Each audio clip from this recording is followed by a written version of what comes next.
Hey church, hey, today's video is a little special because I want to give some direction about communion during this time, about what is it that we're doing differently, what are we expected to do, and really deal with the question, is there something missed when we don't take communion together, when we gather together and take communion together? Is there something that is biblically not there when we take it by ourselves at home? And can we even take it by ourselves at home? What does the scripture have to say about this? Well, I want to look right away at really a key passage to deal with some of these questions. This is from 1 Corinthians chapter 11. And in this passage, Paul is rebuking the Corinthians.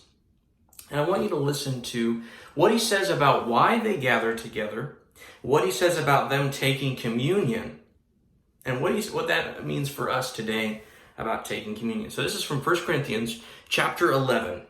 And I'm going to start at verse 18 of 1 Corinthians 11. For in the first place, when you come together as a church, I hear that divisions exist among you, and I in part believe it. Skipping down a little bit to verse 20. Therefore, when you meet together, it is not to eat the Lord's Supper. Remember, he's rebuking them for this. For in your eating, each one takes his own supper first, and one is hungry, another is drunk. What? Do you not have houses in which to eat and drink? Or do you despise the church of God and shame those who have nothing? What shall I say to you? Shall I praise you? And this I will not praise you.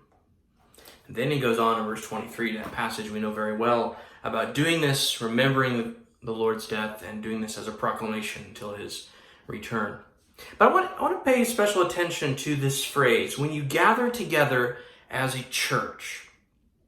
See, there is an element in Scripture that really one of the primary reasons we meet together is to take communion together as the church. In Acts chapter 20, one of the reasons that Paul, it seems to be that he stays behind for an extra day, is to take the Lord's Supper together. That one of the reasons that Christians met together as a church was to take communion.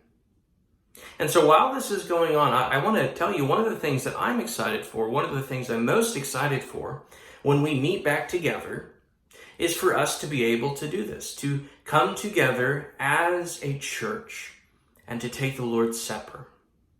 Now, just to clarify what this does not mean, we are not saying that you can't take it at home. But what I am saying is this, that the normal way to take this, the biblical normal way to take communion, is to be together as a church and to gather for that reason. Communion historically has been the center of what we do when we meet together as a church. And so my encouragement to you today is to be able to take it at home, and as long as you do it in a holy way, a respectful and holy way, but also to recognize that communion is designed to be taken primarily when we meet together as a church.